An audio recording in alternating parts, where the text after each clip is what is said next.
అన్నీ ఉన్నప్పుడు విశ్వాసంలో ఉంటారు, అన్నీ తీసేసినప్పుడు ఏ యేసుప్రభు లేదు, గీ యేసుప్రభు లేదు సర్దుకుంటారు. కొంతమంది కరువులో ఉన్నప్పుడు, కష్టాల్లో ఉన్నప్పుడు దేవుడిని బాగా హత్తుకుంటారు. కొంచెం సుఖానుభవం రాగానే, కొన్ని దేవుడు ఇవ్వగానే ఆటోమేటిక్గా దేవుడిని మర్చి లోకానుసారులు అయిపోతారు. అంటే గర్వం వచ్చేసిద్ది. దీన స్థితిలో ఉన్నప్పుడే వాళ్ళు దేవునికి నమ్మకంగా ఉంటారు. ఆశీర్వాదాన్ని దేవుడిచ్చి సంపన్నులుగా మార్చినప్పుడు వారు దేవునికి సమయం తగ్గించేసి లోకానికి ఎక్కువ పెట్టేసి చివరికి భ్రష్టులైపోయేటువంటి వ్యక్తులు. మనసారా దేవుని స్తుతించడం నేర్చుకోండి. గాయం చేసిన చేతులే గాయాలు కడతారు. అవమానించిన వాళ్ళే అభిమానిస్తారు, శపించిన వాళ్ళే ఆశీర్వదిస్తారు, దూషించిన వాళ్ళే నిన్ను గురించి గొప్ప సంగతులు మాట్లాడుకుంటారు.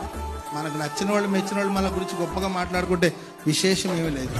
మనమంటే నచ్చని వాళ్ళు, మనమంటే గెట్టని వాళ్ళు, మనం చావాలని కోరుకునే వాళ్ళు. రాజు ఒక వ్యక్తిని ఘనపరిస్తే ఇలాగే ఉంటది అని చెప్పి రాజు చేత ఘనపరచబడి